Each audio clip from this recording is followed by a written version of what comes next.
जमीयत उलमा-ए-हिंद के अध्यक्ष अरशद मदनी ने मोदी सरकार से एक ऐसी मांग कर दी है जिसकी खूब चर्चा हो रही है। दरअसल देश में लंबे समय से गाय को राष्ट्रीय पशु घोषित करने की मांग अलग अलग हिंदू संगठनों की तरफ से होती रही है, लेकिन इस बार ये मांग जमीयत उलमा-ए-हिंद के प्रमुख मौलाना अरशद मदनी की तरफ से उठाया गया है। मौलाना मदनी ने कहा कि अगर सरकार गाय को राष्ट्रीय पशु घोषित कर दे तो इससे हिंदू और मुस्लिम दोनों समुदायों में सौहार्द बढ़ेगा और गाय के नाम पर होने वाली हिंसा भी रुक सकती है। उन्होंने सोशल मीडिया प्लेटफॉर्म एक्स पर एक पोस्ट में लिखा, गाय को राष्ट्रीय पशु का दर्जा दिया जाना चाहिए।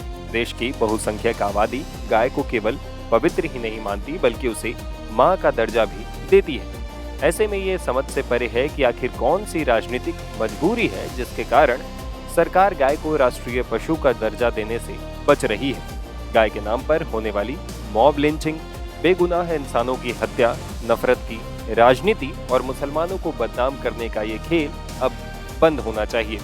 हमें खुशी होगी यदि गाय को राष्ट्रीय पशु घोषित कर इस समस्या का अस्थायी समाधान निकाला जाए, ताकि न किसी इंसान की जान जाए, न ही धर्म के नाम पर राजनीति हो।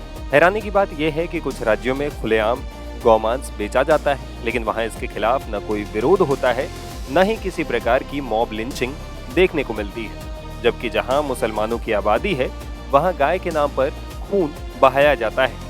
ये श्रद्धा नहीं बल्कि दोहरा मापदंड और राजनीतिक खेल है। समान नागरिक संहिता यानी यूसीसी को लेकर ये प्रचार किया जा रहा है कि जब देश एक है तो कानून भी एक होना चाहिए, लेकिन देश में पशुवध से संबंधित कानून सभी राज्यों में समान रूप से लागू नहीं है। देश में कई ऐसे राज्य हैं जहां खुलेआम गौमांस खाया जाता है और वहां इस पर कोई प्रतिबंध नहीं है।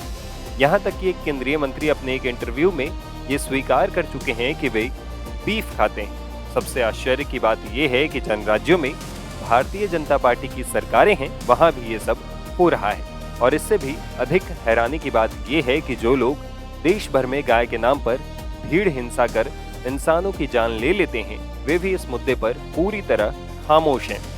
हम तो ये चाहते हैं कि गाय को राष्ट्रीय पशु का दर्जा देकर इस विवाद को हमेशा के लिए समाप्त कर दिया जाए। इसके लिए जो भी कानून बनाया जाए उसे देश के सभी राज्यों में बिना किसी भेदभाव के समान रूप से लागू किया जाए। इसमें किसी प्रकार का भेदभाव नहीं होना चाहिए, क्योंकि न्याय की मांग भी यही है। खबरों की रणभूमि में यहाँ शोर नहीं सोच लड़ती, जहां शब्द नहीं फैक्ट्स वार करते हैं और हर सवाल खोलता है सच की नई परत।